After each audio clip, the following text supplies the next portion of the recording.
아멘. 감사합니다. 오늘도 거룩하고 복된 날 주님을 예배하러 나오신 우리 성도님들 마음속에 이 시간 하나님께서 찾아오셔서 은혜와 평강의 축복을 베풀어 주시길 주님의 이름으로 간절히 축원합니다. 한 주간 평안하셨습니까? 여름철 휴가 잘 보내셨습니까? 광복의 기쁨도 맛보셨습니까? 네. 우리 곁에 계신 성도님들과 이렇게 인사 나누겠습니다. 주님 안에서 사랑합니다.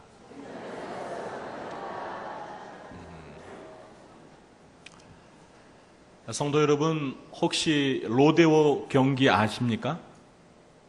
로데오 경기를 직접 보신 경험이 있으십니까? 우리나라에서는 사실 이 로데오 경기를 보기는 거의 어렵죠. 그런데 아직도 이 미국인들은 서부 개척 시대에 시작된 로데오에 미치도록 열광을 한다고 합니다. TV에서 이 로데오 경기를 보면서 저는 두 가지 생각을 했습니다. 첫째는 너무나 위험하다는 것입니다. 그런데 참 사람이 이상하죠. 이렇게 위험할수록 포기하려 하지 않고 오히려 그 스릴을 즐기면서 도전하는 경향이 있는 것 같습니다. 그런데 저는요, 해보라고 하면 도저히 못할 것 같습니다. 그리고 두 번째는 이 제멋대로 날뛰는 야생마를 길들이기가 참 쉽지 않구나, 그런 생각을 해보았습니다. 야생마는 힘이 넘치지만 아무도 올라타지 못할 정도로 날뛰기 때문에 그 상태로는 인간에게 전혀 쓸모가 없는 말입니다. 그러므로 유능한 조련사의 손을 거쳐 얌전히 길들여져야 비로소 사람을 태울 수 있는 쓸모 있는 말이 되는 것입니다. 사람도 마찬가지입니다. 야생마와 같이 제멋대로 날뛰는 사람은 하나님께서 사용하실 수가 없습니다. 하나님은 길들여진 말처럼 우리의 마음이 온유해질 때 비로소 우리를 마음껏 사용하십니다. 오늘 이 시간에는 온유한 자라는 제목으로 온유함에 대해 살펴보면서 은혜를 나누려고 합니다. 온유함은 예수님의 마음입니다. 마태복음 11장 29절에서 예수님은 스스로 마음이 온유하다라고 말씀하십니다. 그래서 온유한 사람은 예수님을 닮은 사람입니다. 사랑하는 성도 여러분, 저와 여러분은 온유한 사람입니까? 저와 여러분의 마음은 온유합니까? 그럼 도대체 이 온유함이란 무엇일까요? 국어사전을 보니까 온유란 따뜻하고 부드러운 마음씨라고 정의되어 있습니다. 이 정의에 따르면 첫째로 온유한 마음은 따뜻한 마음입니다. 여러분, 그거 아세요? 사람의 마음에도 온도가 있다는 거 아십니까? 저는 지금 몸의 온도, 체온을 말하는 것이 아니라 마음의 온도를 말하는 것입니다. 마음의 온도에 따라 어떤 사람의 마음은 얼음처럼 차갑기만 하고 또 어떤 사람의 마음은 봄 기운처럼 따뜻합니다. 저와 여러분의 마음의 온도는 과연 몇 도나 될까요? 한번 여러분의 가슴에 손을 대시고 내 마음의 온도가 몇 도인지 한번 재보시기 바랍니다. 왜 안 재세요? 온도계가 없어서요? 어떻습니까? 여러분의 마음의 온도가 영하의 추운 겨울 날씨처럼 꽁꽁 얼어 있습니까? 아니면 봄 햇살처럼 따뜻합니까? 사람들은 차가운 마음을 가진 사람을 좋아할까요? 아니면 따뜻한 마음을 가진 사람을 좋아할까요? 그렇죠. 우리는 모두가 따뜻한 마음을 가진 사람을 좋아합니다. 햇볕 정책으로 널리 알려진 이솝의 우화가 하나 있습니다. 아마 여러분도 잘 아실 것입니다. 어느 날 이 바람과 태양이 내기를 했습니다. 지나가는 사람의 외투를 누가 벗기느냐 하는 것입니다. 바람은 태양에게 이건 자신이 이긴 게임이라고 큰 소리를 쳤습니다. 그리고 바람은 갑자기 지나가는 사람을 향해 거센 바람을 날려보냅니다. 겉옷이 벗겨져 나갈 것이라고 생각을 한 것이지요. 그러나 바람이 세차게 불면 불수록 그 사람은 추워서 겉옷을 더욱 꼭 부여잡고 놓지를 않습니다. 결국 바람은 겉옷을 벗기는데 실패를 하고 말았습니다. 다음은 태양의 차례입니다. 태양은 사람을 향해서 따뜻한 햇살을 내리쬐기 시작했습니다. 그리고 점점 더 열기를 높여갔습니다. 그러자 그 사람은 더위를 이기지 못하고 입던 겉옷을 당장 벗어 던졌습니다. 태양이 승리한 것입니다. 이 우화가 던져주는 교훈이 무엇입니까? 사람을 움직이는 힘은 바람처럼 차가운 마음을 가진 사람에게 있는 것이 아니라 태양처럼 따뜻한 마음을 가진 사람에게 있다는 것을 가르쳐 주는 것입니다. 우리가 살고 있는 세상은 영화의 날씨처럼 너무나 차갑습니다. 현대인들은 얼음 도시에 살고 있는 사람들처럼 너무나 쌀쌀맞고 냉정하기만 합니다. 그래서 사람들은 자신의 마음을 녹여줄 수 있는 따뜻한 마음을 가진 사람을 찾고 있습니다. 사랑하는 성도 여러분, 우리 마음의 온도를 조금만 더 높이시기 바랍니다. 그런데 어떻게 하면 마음의 온도를 높일 수가 있을까요? 그것은 그리스도의 복음이 우리의 마음에 장작이 되고 그 위에 성령의 기름이 부어지고 마지막으로 하나님의 사랑의 불씨가 떨어지면 우리의 마음은 따뜻해질 수가 있습니다. 얼음을 녹이려면 열기가 필요합니다. 그러므로 먼저 우리의 마음이 사랑의 열기로 따뜻해져서 얼음 같은 이 세상을 녹일 수 있게 되기를 바랍니다. 온유한 마음은 따뜻한 마음입니다. 저와 여러분이 세상을 녹여줄 수 있는 이 따뜻한 마음을 소유하게 되기를 주님의 이름으로 축원합니다. 둘째, 온유한 마음은 부드러운 마음입니다. 사람의 마음에는 촉감이 있습니다. 그 촉감의 차이에 따라 딱딱하고 터프한 거친 마음이 있고요. 반면에 어떤 사람의 마음이 양털처럼 포근하고 부드러운 마음 소유한 사람이 있습니다. 만일 저와 여러분의 마음을 만질 수만 있다면 그 감촉이 어떨 것 같습니까? 딱딱하고 거칠까요? 아니면 부드럽고 포근할까요? 사람들은 딱딱하고 거친 마음을 가진 사람과 부드럽고 포근한 마음을 가진 사람 중에 어떤 사람을 좋아할까요? 여러분 어떤 사람을 좋아하십니까? 이 교육학에는요, 하로우의 실험이라는 이론이 있습니다. 심리학자인 하로우 교수가 이런 실험을 했습니다. 젖을 먹는 아기 원숭이들 앞에 엄마 원숭이 대신에 2개의 인형 원숭이를 만들어 놓았습니다. 하나는 철사로 엄마 원숭이처럼 만들어 그 가슴에 우유병을 넣어 두었고요. 또 다른 하나에는 부드럽고 포근한 천으로 원숭이를 만들어서 역시 가슴에 우유병을 꽂아 두었습니다. 실험 첫날에는 아기 원숭이들이 이 2 인형 속에 있는 우유를 모두 빨아 잘 먹었습니다. 그러나 둘째 날부터는 상황이 달라졌습니다. 아기 원숭이들이 철사로 만든 엄마 원숭이 인형에게는 전혀 가지를 않고요. 천으로 만든 인형에게만 모여들기 시작하였습니다. 그리고 부드럽고 포근한 천으로 만든 엄마 원숭이 인형의 우유를 먹더라는 것입니다. 이 실험을 통해서 동물들도 부드럽고 포근한 것을 원한다는 사실이 입증이 되었습니다. 그러면 사람은 어떨까요? 사람도 똑같습니다. 날카롭고 딱딱하고 거친 사람보다 부드럽고 포근한 사람을 더 좋아합니다.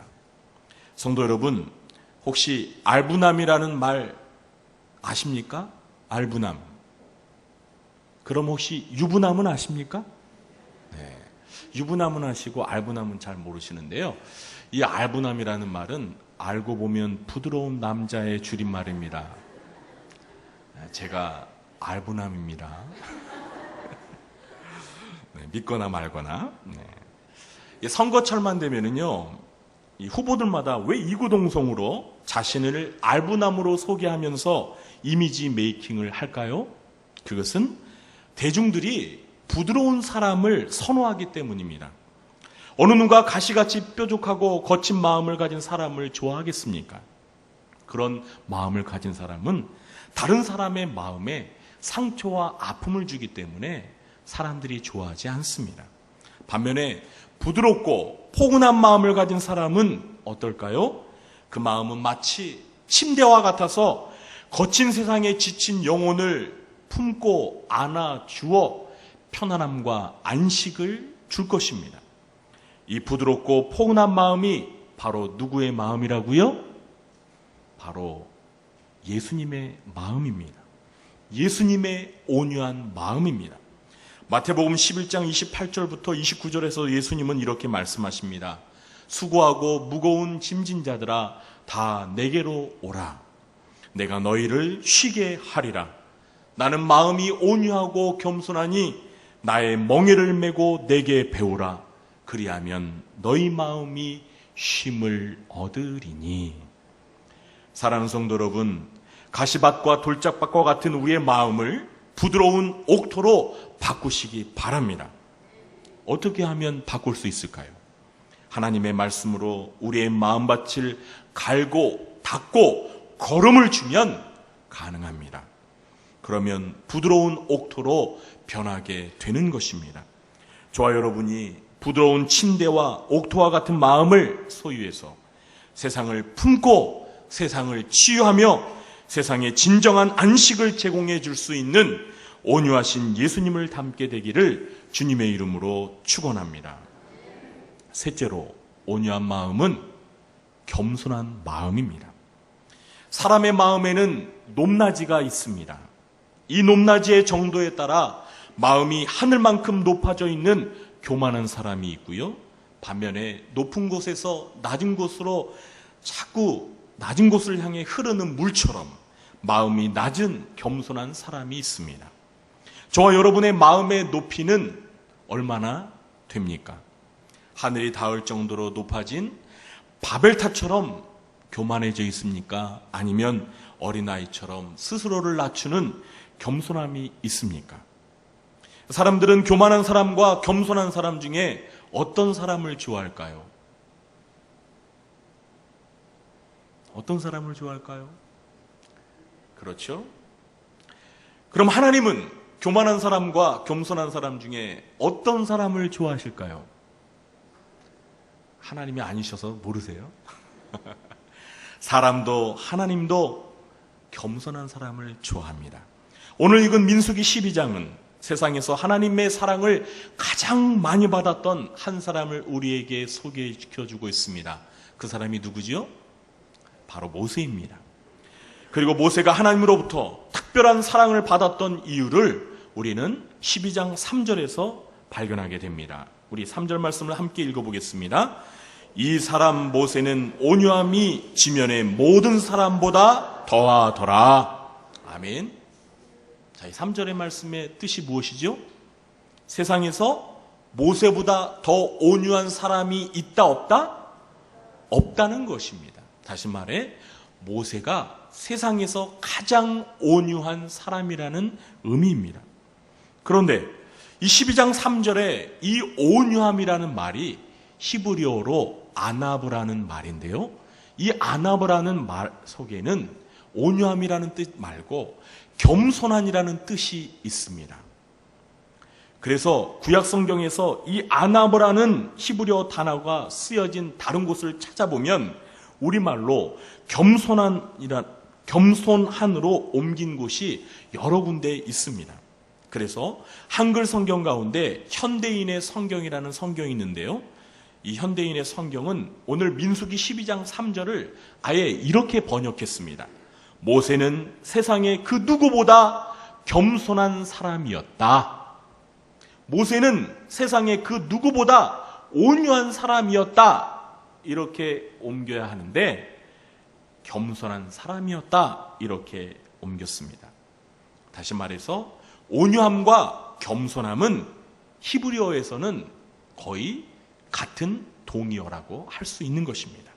그래서 신약 성경을 보면은요, 이 온유라는 말과 겸손이라는 말이 함께 나란히 같이 쓰인 경우를 많이 찾아볼 수가 있는데요. 제가 조금 전에 읽어드렸던 마태복음 11장 29절에도 나는 마음이 온유하고 겸손하니, 이렇게 온유와 겸손이 나란히 쓰였고요. 또 에베소 4장 2절에도 보면 모든 겸손과 온유로 하고 오래 참음으로 사랑 가운데서 서로 용납하라. 겸손과 온유가 역시 나란히 쓰였습니다. 골로새서 3장 12절에도 그러므로 너희는 하나님이 택하사 거룩하고 사랑받는 자처럼 긍휼과 자비와 겸손과 온유와 오래 참음을 옷 입고, 이렇게 겸손과 온유가 나란히 쌍둥이처럼 함께 쓰인 것을 볼 수가 있습니다. 결국 온유한 마음은 어떤 마음입니까? 겸손한 마음입니다. 하나님께서 왜 모세를 특별하게 사랑하셨을까요? 그것은 모세가 세상에서 가장 겸손한 사람이었기 때문입니다. 사랑하는 성도 여러분, 왜 하나님께서 모세를 그렇게 높이 들어서 사용하셨을까요? 그것은 모세가 세상에서 가장 자신을 낮출 줄 아는 겸손한 사람이었기 때문입니다. 오늘 우리가 살고 있는 세상은 바벨탑을 쌓는 세상입니다. 누구나가 다 남보다 높아지려고 하고 있습니다. 낮은 자리로 내려가려고 하지 않습니다. 내가 높아지기 위해 나보다 높은 위치에 있는 사람을 어떻게 해서든 아래로 끌어내리려 하고 있는 세상이 바로 오늘 우리가 살고 있는 세상입니다.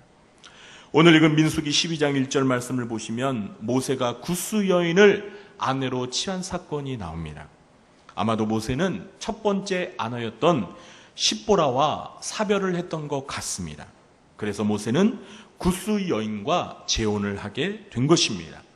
이 구스는 오늘날 에티오피아를 가리킵니다. 그러니까 모세가 국제 결혼을 한 셈이죠. 그런데 1절 말씀을 보시면 모세의 이 재혼 사실을 놓고 모세의 누나와 형인 미리암과 아론이 모세를 비방합니다. 왜 비방했을까요? 이방 여인이라 그랬을까요? 그 이유에 대해서는 성경이 분명히 밝히고 있지 않기 때문에 우리가 알 수는 없습니다. 그런데 2절 말씀을 보면 미리암과 아론이 모세를 비방하면서 뭐라고 말을 했습니까? 우리 2절도 함께 한 목소리로 읽어보겠습니다. 그들이 이르되 여호와께서 모세와만 말씀하셨느냐 우리와도 말씀하지 아니하셨느냐 하매 여호와께서 이 말을 들으셨더라. 우리는 2절을 통해서 미리암과 아론의 비방이 단순히 자기 동생에 대한 책망의 차원을 넘어서 모세의 리더십에 대한 강한 불만과 도전에서 비롯된 것임을 알 수 있습니다. 그리고 이와 같은 그 마음의 저변에는 교만한 마음이 싹트고 있었다는 사실도 알 수 있습니다. 2절 끝에서 여호와 하나님은 그들의 이 말을 들으셨다라고 말씀하고 있습니다. 그리고 하나님께서 3절에서 이렇게 말씀하십니다. 이 사람 모세는 온유함이, 겸손함이 지면의 모든 사람보다 더하더라. 뛰어나다는 것입니다. 하나님의 이 말씀은 그 이면에 미리암과 아론의 교만한 마음을 꾸짖는 것으로 이해할 수 있습니다. 성도 여러분, 우리는 하나님께서 가장 싫어하시는 것이 교만함임을 너무도 잘 알고 있습니다. 그러나 교만한 마음을 하나님만이 싫어하시는 것이 아닙니다. 인간인 우리도 교만한 마음을 싫어하고 교만한 사람을 싫어합니다. 그럼에도 불구하고 우리는 너무나 쉽게 이 사실을 망각하고 교만해지려 합니다. 어쩌면 이 교만한 마음은 사탄의 타락과 아담과 하와의 타락을 가져왔던 죄의 뿌리였기 때문에 우리 인간이 죽을 때까지 싸워야 할 적일지도 모르겠습니다. 사랑하는 성도 여러분, 그러면 어떻게 이 교만한 마음을 버리고 겸손한 마음을 가질 수 있을까요? 그 비결을 아십니까?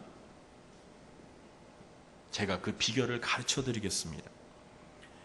교만한 마음을 버리고 겸손한 마음을 가질 수 있는 딱 한 가지 비결은 위대하시며 지존하신 하나님 앞에 날마다 두 손을 들고 엎드리는 것입니다.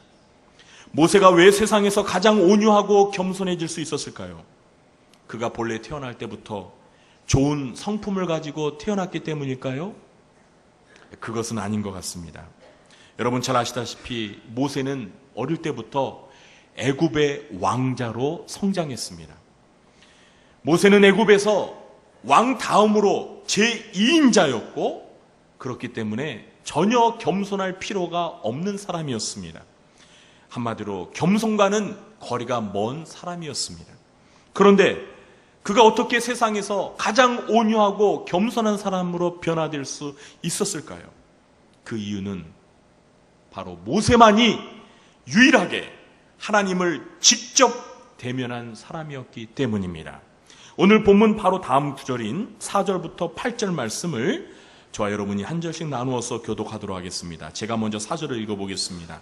여호와께서 갑자기 모세와 아론과 미리암에게 이르시되 너희 세 사람은 회막으로 나오라 하시니 그 세 사람이 나아가매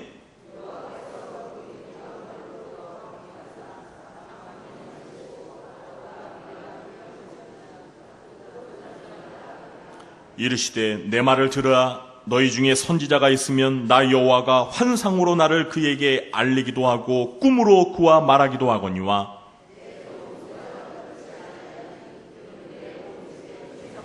함께 읽겠습니다. 그와는 내가 대면하여 명백히 말하고 은밀한 말로 하지 아니하며 그는 또 여호와의 형상을 보거늘 너희가 어찌하여 내 종 모세의 비방하기를 두려워하지 아니하느냐. 아멘. 모세는 가장 높으신 지존자이신 하나님을 직접 대면하는 영광을 누렸습니다.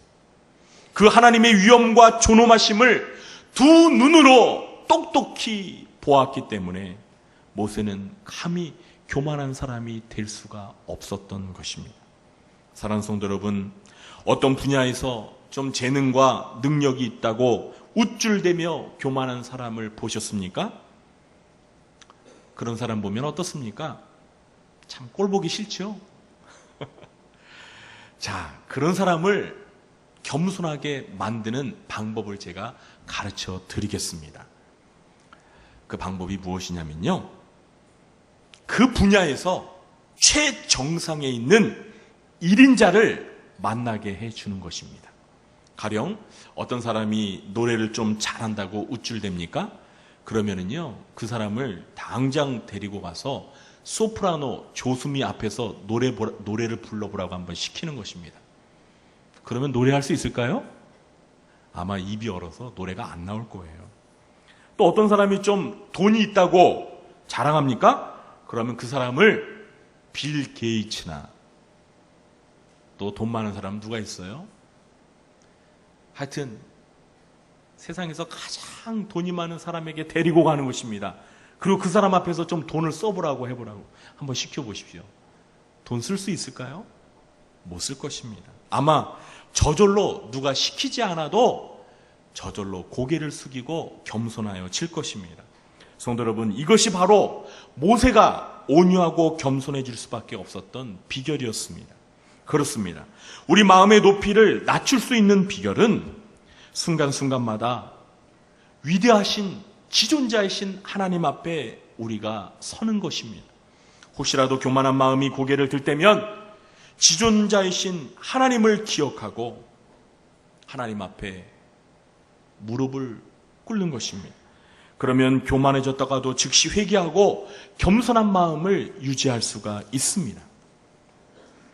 세상은 교만을 가르치고 사탄은 교만을 부추깁니다. 세상은 온통 교만한 사람들로 가득 차 있습니다. 그러나 우리 하나님은 그 속에서 하나님을 두려워하고 하나님 앞에서 모세처럼 자신을 낮출 수 있는 온유하고 겸손한 사람을 찾으십니다. 그리고 하나님은 그런 사람들을 높이 들어 사용하시며 그들을 통해서 영광을 받으시고 그들을 사용하시며 하나님의 뜻을 이루시기를 원하십니다. 하나님께서 찾으시는 이와 같은 겸손한 사람이 되시기를 주님의 이름으로 축원합니다. 이제 말씀을 맺겠습니다. 성도 여러분, 온유한 사람은 어떤 사람이라고요? 온유한 사람은 마음이 따뜻한 사람입니다. 온유한 사람은 마음이 부드러운 사람입니다. 온유한 사람은 마음이 겸손한 사람입니다. 우리 모두 예수님의 마음이면서 또한 성령의 열매들 가운데 하나인 이 온유의 열매를 맺으셔서 평생 동안 모세처럼 하나님 앞에서 오래도록 귀하게 쓰임받는 인생이 되시기를 주님의 이름으로 축원합니다. 기도하겠습니다. 지존하신 주 하나님 아버지, 주님의 온유하고 겸손한 마음을 본받기를 원합니다.